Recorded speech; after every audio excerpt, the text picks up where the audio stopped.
Hello everyone, welcome to my YouTube channel physics queen learn physics in the easiest way. आज हम कुछ basic terms के बारे में डिस्कशन करने वाले हैं, जिसमें हम देखेंगे कि कुछ टर्म्स ऐसी होती हैं जिसके बारे में हमने कंसेप्चुअली पूरा नॉलेज हमें नहीं होता है। तो आज कुछ ऐसी टर्म्स के बारे में हम डिस्कस करते हैं। So the first thing we are having conductor. तो कंडक्टर वो मटेरियल्स होते हैं जिनमें फ्री इलेक्ट्रॉन्स होंगे। फ्री इलेक्ट्रॉन्स होने का मतलब क्या है? जो हमारे पास वैलेंस इलेक्ट्रॉन्स होते हैं, दो टाइप के टर्म्स होते हैं यहाँ पर। एक टर्म होता है हमारे पास free electron and another term is valence electron.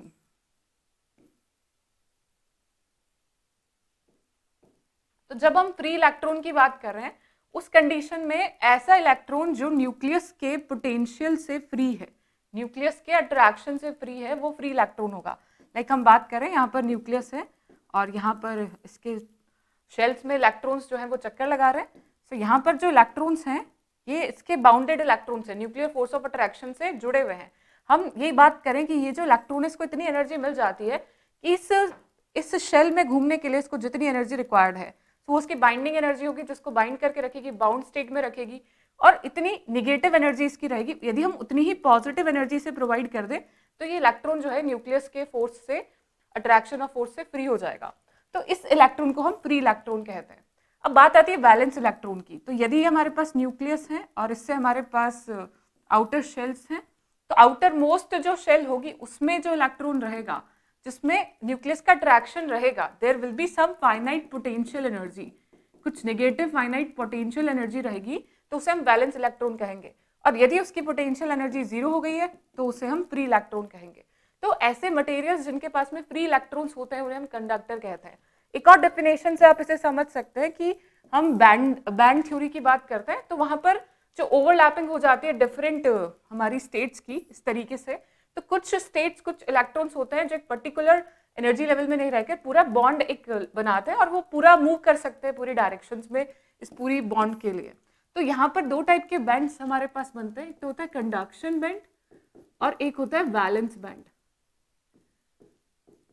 तो ये जो वैलेंस इलेक्ट्रॉन्स है ना, जिनकी हमने बात की है, ये वैलेंस बैंड में रहते हैं, और वो इलेक्ट्रॉन्स जो हमारे फ्री हो चुके हैं न्यूक्लियर अट्रैक्शन से, वो कंडक्शन बैंड में रहते हैं। तो जो मटेरियल्स ऐसे होते हैं, कंडक्टर्स या मेटल्स, जिनमें ये जो फ्री इलेक्ट्रॉन्स हैं, यही मतलब कंडक्शन बैंड और वैलेंस बैंड क्या करते हैं, ओवरलैप करते हैं। यानी कि जो वैलेंस इलेक्ट्रॉन्स होते हैं वो इतने लूजली बाउंडेड होते हैं न्यूक्लियर अट्रैक्शन से कि हम उन्हें कंसीडर कर सकते हैं कि ठीक है, यही फ्री इलेक्ट्रॉन की तरह यहाँ पर एक्ट कर रहे हैं। तो ये तो बेसिक डेफिनेशंस थी कंडक्टर से जुड़ी हुई कुछ टर्म्स की। सिमिलरली दो टर्म्स और आते हैं हमारे पास, that is insulator and dielectric. तो इंसुलेटर्स कौन से मटेरियल्स होते हैं जिसमें ये अभी हम बोला कि कंडक्टर और जो कंडक्शन बैंड है और वैलेंस बैंड है कंडक्टर के लिए, इसमें तो हम लोग बोल रहे हैं ओवरलैपिंग हो रही है। तो जो फ्री इलेक्ट्रॉन है, वैलेंस इलेक्ट्रॉन्स है, वो सब एक साथ ही पाए जा रहे हैं, कोई गैप नहीं है। लेकिन यदि ऐसा हो जाए कि जो कंडक्शन बैंड है, यानी इलेक्ट्रॉन को फ्री होने के लिए जितनी एनर्जी रिक्वायर्ड है और उसके वैलेंस इलेक्ट्रॉन्स की जितनी एनर्जी है, ये कभी फ्री होके कंडक्शन बैंड तक नहीं पहुंच पाए, या बहुत ज्यादा बैंड गैप जो है वो क्रिएट हो जाए, तो ऐसे इलेक्ट्रॉन्स को हम यहाँ पर इलेक्ट्रॉन्स को यहाँ से एनर्जी नहीं दे सकते कि वो कंडक्शन बैंड में उतनी एनर्जी लेकर पहुंच सके।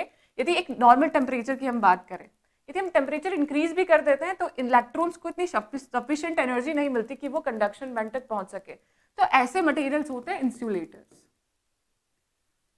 अभी इंसुलेटर्स का ही एक टाइप है डाइलेक्ट्रिक। अब इन दोनों में डिफरेंस क्या है? इंसुलेटर्स में तो हमारे वैलेंस बैंड से इलेक्ट्रॉन कभी कंडक्शन बैंड में जा ही नहीं पाएंगे। बहुत हाई टेम्परेचर पे बात की जाए तो जो मटेरियल है उसको वो मेल्ट हो जाएगा, उसकी मेल्टिंग पॉइंट को भी उसको एडजस्ट करना पड़ेगा। तो इसीलिए हम बेसिक डेफिनेशन में देखते हैं कि वैलेंस बैंड के इलेक्ट्रॉन्स कभी भी कंडक्शन बैंड तक नहीं पहुंच पाते, फ्री नहीं हो पाते अपने न्यूक्लियर फोर्स ऑफ अट्रैक्शन से। अब यहाँ पे जो डाइलेक्ट्रिक टर्म है, ये इंसुलेटर से कैसे डिफरेंट है? यानी कि वो इंसुलेटर्स जिनमें पोलराइजेशन की एबिलिटी होती है, जो पोलराइज्ड हो सके, है ना। तो पोलराइजेशन की जो एबिलिटी वाले मटेरियल्स होंगे जिनमें पोलराइजेशन हो सके, उससे हम डाइलेक्ट्रिक कहते हैं। अब यहाँ पर दो टर्म्स आते हैं that are very important. The first one is polarisation and second one is induction. तो जब हम पोलराइजेशन की बात करते हैं तो यहाँ पर देखिए, पोलराइजेशन जो होगा ना, वो डाइलेक्ट्रिक मटेरियल की प्रॉपर्टी है।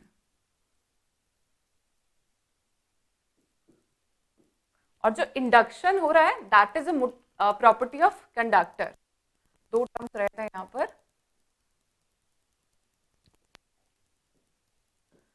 इंडक्शन।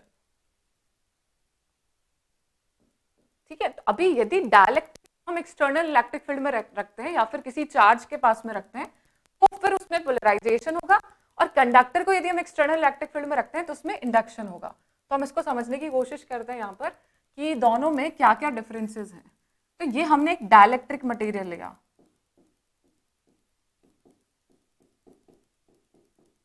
और यहां पर हम एक कंडक्टर लेते हैं।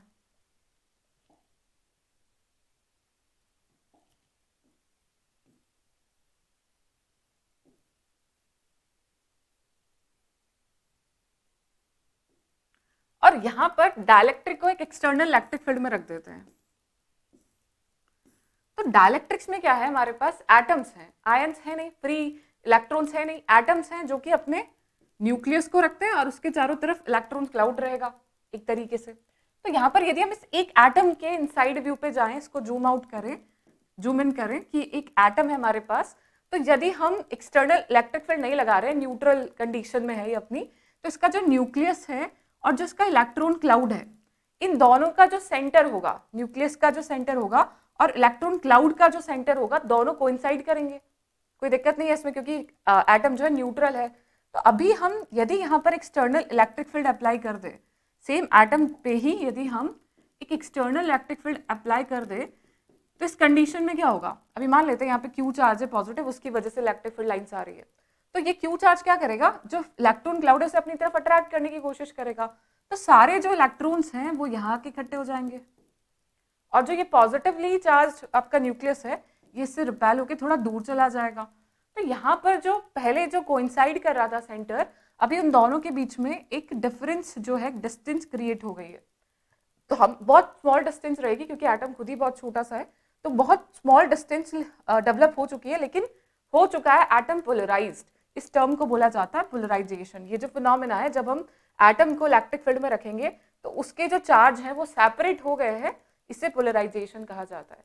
तो ये जो एटम है इसे हमने इलेक्ट्रिक फील्ड में रखा है यहाँ से, तो उसकी वजह से क्या होगा कि सारे जो एटम्स होंगे ना, अब डिपेंड करता है कितना अच्छा डायलेक्ट्रिक है, इसकी डायलेक्ट्रिक स्ट्रेंथ क्या है, कितना अच्छा पोलराइजेशन यहाँ पर हो सकता है, या कितना इसकी पोलराइजिंग एबिलिटी क्या है। तो यहाँ से क्या होगा, मान लेते हैं पॉजिटिव चार्ज की वजह से इलेक्ट्रिक फील्ड लाइन्स आ रही हैं, तो ये जो एटम होगा इसको हम ऐसे रिप्रेजेंट करेंगे क्योंकि चार्ज सेपरेशन हो चुका है, और इसे हम डायपोल की फॉर्म में भी रिप्रेजेंट कर सकते हैं। डायपोल मोमेंट जो रहता है वो नेगेटिव से पॉजिटिव चार्ज की तरफ रहता है। ये डायपोल मोमेंट की डायरेक्शन होती है पी वैक्टर, एक वैक्टर क्वांटिटी है, और इसे हम क्यू डी से रिप्रेजेंट करते हैं, क्यू डी वैक्टर। तो यहाँ पर देखिए जो जितने भी एटम्स हैं वो सभी पोलराइज्ड हो जाएंगे और सभी जो है एक्सटर्नल इलेक्ट्रिक फील्ड की डायरेक्शन में अरेंज हो जाएंगे। तो इसको रिप्रेजेंट करने के दो तरीके हैं। पहला मेथड है कि हम इस तरीके से रिप्रेजेंट कर रहे हैं, दूसरा हम डायरेक्टली डायपोल्स बना के रिप्रेजेंट कर रहे हैं। तो डाइलेक्ट्रिक की प्रॉपर्टी है पोलराइजेशन। अब देखिए सेम यदि फिनोमेना हम कंडक्टर में डिस्कस करें कि यदि हमने इस कंडक्टर को एक्सटर्नल इलेक्ट्रिक फील्ड में रख दिया है, एक प्लस क्यू चार्ज की वजह से इलेक्ट्रिक फील्ड जनरेट हो रहा है, तो इसमें क्या है, फ्री इलेक्ट्रॉन्स है। तो सारे जो इलेक्ट्रॉन्स हैं वो यहाँ के इकट्ठे हो जाएंगे, पॉजिटिवली चार्ज पार्टिकल्स की वजह से अट्रैक्शन होगा यहाँ पर, और जो पॉजिटिव आयंस हैं वो इससे रिपेल होके यहाँ पे इकट्ठे हो जाएंगे। तो अभी क्या हो गया, यहाँ पे चार्ज सेपरेशन हो गया है। ये जो चार्ज है यहाँ पर इंड्यूस हुआ, मान लेते हैं सिग्मा आई चार्ज डेंसिटी इंड्यूस हो रही है सरफेस पे, उतना ही प्लस सिग्मा आई यहाँ हो जाएगा, यहाँ पे माइनस सिग्मा आई। तो ये जो चार्ज सेपरेट हो चुका है, ये आयंस हैं, ये इलेक्ट्रॉन्स हैं, कंप्लीटली सेपरेट हो चुके हैं, सेपरेशन हो चुका है आयंस का, that is known as induction. Induction एक कंडक्टर की प्रॉपर्टी है, पोलराइजेशन एक डाइलेक्ट्रिक की प्रॉपर्टी है। तो डाइलेक्ट्रिक में क्या हो रहा है, चार्ज सेपरेट नहीं हुए हैं, चार्ज अभी भी एटम से बाउंडेड है, यानी एक्सटर्नली कोई चार्ज नहीं आया है यहाँ पर, एक्सटर्नली वहां भी चार्ज नहीं आया है, लेकिन वहां पे सेपरेशन हो गया। यदि हम चाहें तो हम इनको अलग अलग कर सकते हैं, हम इस पूरे कंडक्टर को पॉजिटिवली चार्ज या नेगेटिवली चार्ज बना सकते हैं, लेकिन यहाँ पर ऐसा नहीं किया जा सकता क्योंकि ये बाउंडेड चार्जेस हैं। तो यहाँ जो बाउंड चार्ज डेंसिटी होगी माइनस सिग्मा बी, यहाँ पे प्लस सिग्मा बी, और यहाँ इनसाइड देखिए वॉल्यूम में रो बी।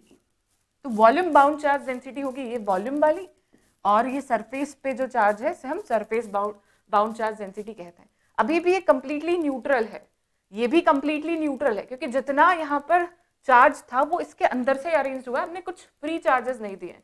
यदि हम इसे एक्सटर्नली कोई चार्ज दे देते हैं तो हम उसे फिर क्यू से या फिर उसकी चार्ज डेंसिटी के हिसाब से रिप्रेजेंट करते हैं। ये होता है फ्री चार्ज। और ये क्या है यहाँ पर, बाउंड चार्ज, क्योंकि ये बाउंडेड है इससे। ठीक है, तो आई होप आपको पोलराइजेशन और इंडक्शन का कंसेप्ट अच्छे से क्लियर हुआ होगा। तो इंडक्शन कंडक्टर की प्रॉपर्टी है और पोलराइजेशन डायलेक्ट्रिक की प्रॉपर्टी है। तो आप लोग को कहीं भी कोई डाउट है तो आप कमेंट सेक्शन में कमेंट करके पूछ सकते हैं। Thank you so much everyone. यदि आप चैनल पे न्यू है तो प्लीज सब्सक्राइब करें and please like the video and share करते रहिएगा। Thank you so much.